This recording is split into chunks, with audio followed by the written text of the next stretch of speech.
rest of the league looks at this situation, sees how much of a mess it is, and says, we don't need to offer the Nets the sun, the moon, and the stars for Kevin Durant because this is too ugly. Like, there's no reason for us to up our offer right now.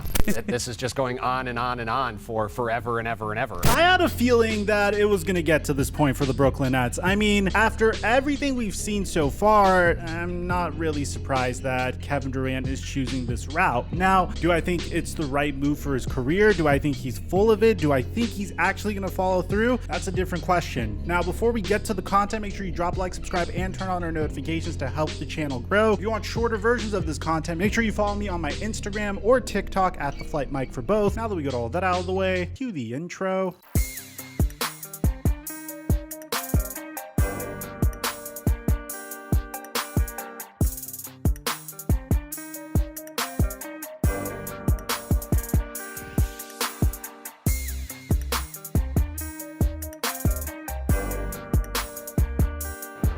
Check 1 2 1 2. What's going on, everybody? The last time we covered the Brooklyn Nets saga, it started getting very toxic. So for those of you guys that don't remember, the most important part of this storyline was when Kevin Durant met with Joe Tsai, who is the Brooklyn Nets owner, and told him point blank to his face that he wants him to fire Steve Nash and Sean Marks. In a face-to-face meeting with Brooklyn Nets owner Joe Tsai over the weekend, All-NBA star Kevin Durant reiterated his trade request and informed Tsai that he needs to choose between Durant or the pairing of general manager Sean Marks and coach Steve Nash. Sources with direct knowledge of the meeting tell The Athletic. Durant stated that he does not have faith in the team's direction, sources said. Mike, you started your last 2 videos with this. Trust me, this is really important information because now we're starting to begin to see Kevin Durant completely losing all of his leverage. Now, I said this from the very moment Kevin Durant demanded a trade. He's going to be kind of shocked in regards to what kind of offers are going to be available for him. I mean, he's demanding a trade to the Miami Heat and, of course, the Phoenix Suns, but what could the Miami Heat or the Phoenix Suns give up in order to get Kevin Durant that would make the Brooklyn Nets say yes? On top of that, Kevin Durant is already locked in on a 4-year, $198 million contract extension, so his hands are essentially tied in this situation. And something that really bothers me the most is right before Kevin Durant made this trade demand, the Brooklyn Nets went ahead and traded for Royce O'Neal, which I thought was a great trade. They signed TJ Warren, which I thought was a great pickup, especially if we happen to find ourselves in a bubble again. You pretty much have Michael Jordan on your team. But the fallout of this is really interesting because we're in an era where player empowerment has been completely taking over the league, from James Harden essentially wearing a fat suit and telling the Houston Rockets point blank that he doesn't want to play for them anymore, even as early as Dwight Howard's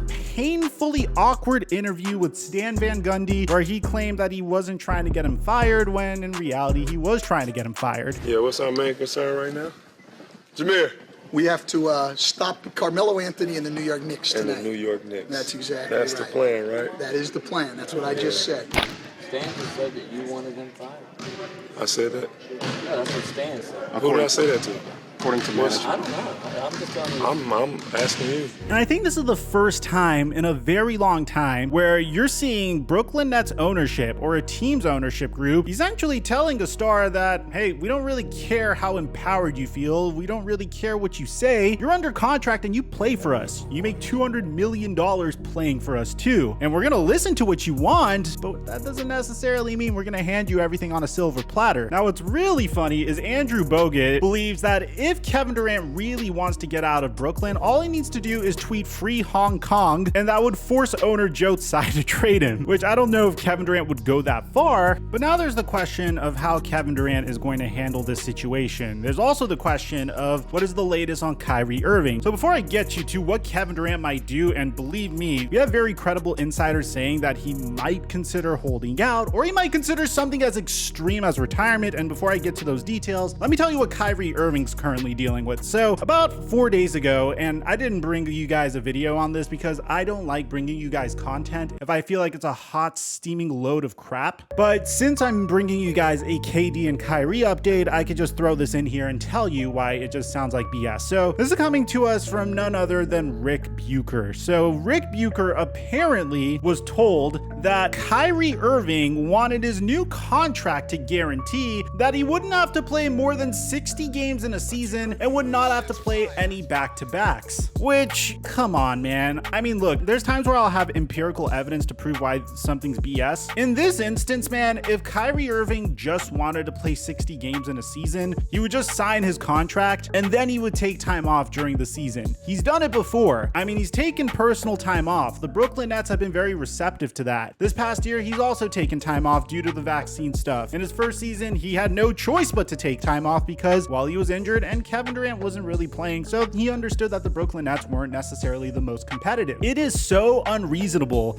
to think that Kyrie Irving would include in his contract that he only has to play in 60 games in a season and wouldn't need to play any back-to-backs. And here's the best part. Kyrie Irving even responded to this tweet with this incredible gif of a baseball player holding up a cap. And then Kyrie Irving hit us with some deep thoughts on his Twitter account, saying, "When you're ready to break free from the media's control over your subconscious thoughts and emotions, meet me on one of my platforms and let's chop it up. We, the 811 Even Tribe, love our conversations about the truth and what is truly happening. Welcome to the paradigm shift." And to be honest, man, although I think the delivery of the message was unique in a very Kyrie Irving way, the dude's right. This is clearly an attempt to lay into the narrative of Kyrie Irving's personality that he doesn't really care about the game of basketball, and they're pretty much flanderizing Kyrie Irving in this instance by making up this report saying that he doesn't have to play more than 60 games in a season. So I thought it was BS from the moment I read it. I didn't even need Kyrie Irving to tell me it, and let's transition back to Kevin Durant real quick, because now there's the question of, it's been 10 days since the last time we heard any update in regards to Kevin Durant and Kyrie Irving. So what on earth are they going to do in this point? Well, Kevin Durant has remained quiet up until now, and this is coming to us from none other than the MVP of the offseason, probably the insider of the offseason, Brian Windhorst, who said nothing has changed with Kevin Durant's trade request from the Brooklyn Nets. Windhorst also added that Kevin Durant has no leverage with his request to leave the Brooklyn Nets. 10 days ago, Kevin Durant and Joe Tsai met in London. Durant really tried to apply the pressure by asking for Steve Nash and Sean Marks to get fired, which is always just going to drive me crazy because Steve Nash was the guy that Kevin Durant handpicked. Now back to Windy, and guess what happened? Nothing has happened. The dynamic around Kevin Durant hasn't changed at all. There hasn't been an urgency in trade talks. There hasn't been a change in strategy by the Brooklyn Nets. Windhorst went on to say that the Nets aren't coming off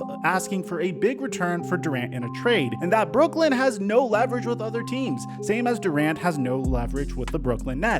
And this is where I really just have appreciation, because I'm personally a huge business nerd, and I just love the fact that this is being acknowledged. What Wendy says is that I think what we have here is really a study of leverage. First off, the Nets do not have leverage in trade talks with other teams. They're not giving them the offers that they want. They see no reason to increase them, so they're not making any progress there. Kevin Durant clearly does not have leverage with the Brooklyn Nets. He is asking for things. Get me traded. Fire the coach. Fire the GM. He's being told no. So when you have denied leverage, you have a stalemate. So obviously, this isn't what Kevin Durant wanted, and Kevin Durant always gets what he wants. So how is Kevin Durant going to deal with the fact that he asked for a trade, but he's probably not going to get traded? Because with all due respect, the Golden State Warriors aren't going to trade you Jonathan Kuminga, Jordan Poole. They can't trade you Andrew Wiggins, and they're not going to trade you James Wiseman either, especially for a disgruntled star in his mid-30s who is 2 years removed from an Achilles tear on a maximum contract. No team is going to do that. And the Brooklyn Nets are probably not even going to try. If there's not that much of a demand for Durant's services and they're not seeing the value that they view Kevin Durant as, then they're not going to trade KD. So what is Kevin Durant going to do? Well, the first option is the least likely option in my opinion, but I'll bring it to you guys anyways. I don't think it'll go here because I think Kevin Durant is really obsessed with just maintaining his legacy at this point. And that's according to Mark Stein, one team executive believes that Kevin Durant is more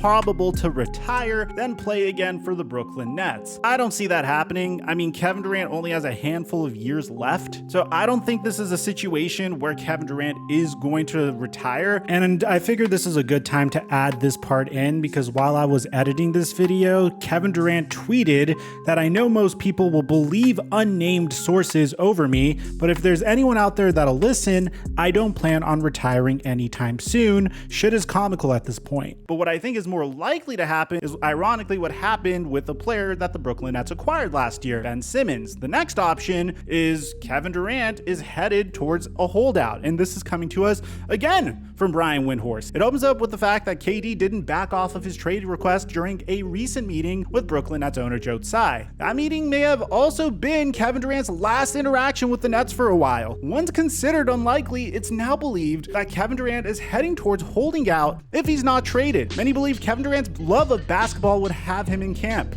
but his insistence that he be traded now seems to be leading towards a holdout. So before I get to the financial aspect of this, can I just say how ridiculous this sounds? I mean, the Brooklyn Nets on paper have a team that could compete this year. I mean, without a doubt, they've improved this offseason. This melodrama carrying into the regular season would be so unfortunate because one, they do have an opportunity to compete, and two, Kevin Durant isn't getting any younger, man. I mean, I know you're looking at LeBron James putting up insane statistics during his age 37 season, and I don't think it's fair to expect that from Kevin Durant as well. The longevity that KD has had already is incredibly impressive. We don't know how sustainable this level of production is. I mean, you're talking about a man that was literally playing 48-minute games during the playoffs the last year. I don't know how many more good years KD has left in the tank. I hope he has the longevity of LeBron James because he's great, and I love seeing great players stay great for as long as possible, but you don't know that. You might be wondering how this affects KD financially, and apparently Kevin Durant was reportedly paid 25% of his 2022 to 2023 salary on July 1st, with another 25% due on October 1st. However, should he hold out, Durant will likely be fined the maximum amount for any time missed, which is what I'm expecting, man. The Brooklyn Nets have been so ruthless at this point when it comes to punishing their stars. Look, I'm gonna be honest, the only team that I really think could potentially trade for KD at this point that has the pieces to do so, that I think it would be worth it for them to do so, would be the Philadelphia 76ers. Apparently, Kevin Durant and James Harden are on good terms. There's even this video of Kevin Durant and James Harden practicing together in Barcelona. So I'm guessing James Harden's problem with the Nets was either the way they were running their offense or Kyrie Irving, but that's a different conversation for a different day. But if the Philadelphia 76ers would be willing to part with players like Matisse Thybulle and Tyrese Maxey, which makes my stomach turn a little bit, and Tobias Harris, then they could probably get themselves Kevin Durant. Is that worth it for the Philadelphia 76ers? Well, I'm asking you Sixers fans, let me know what you think. At the end of the day, I hope Kevin Durant chooses to play this year. This is such a bad way to handle this situation. I mean, it's not your team's fault that they can't find any team that's willing to give the right value for you. I mean, yes, maybe lower your asking price just a little bit, but also you have to understand that the Brooklyn Nets are in a situation where at the very minimum, they need multiple first round picks if they want to launch into a rebuild. I mean, if they're not able to get themselves like 5 first round picks for Kevin Durant and Kyrie Irving, and that's the minimum 5, then it's a huge failure. You can't enter a rebuild without having first round picks until like 2027. I mean, they do have first round picks, but they don't have their own first round picks, and that's gonna really handicap them. Let me know what you think in the comment section down below, guys. Aside from that, I'm your boy Mike, and I'm dropping our mic until our next upload.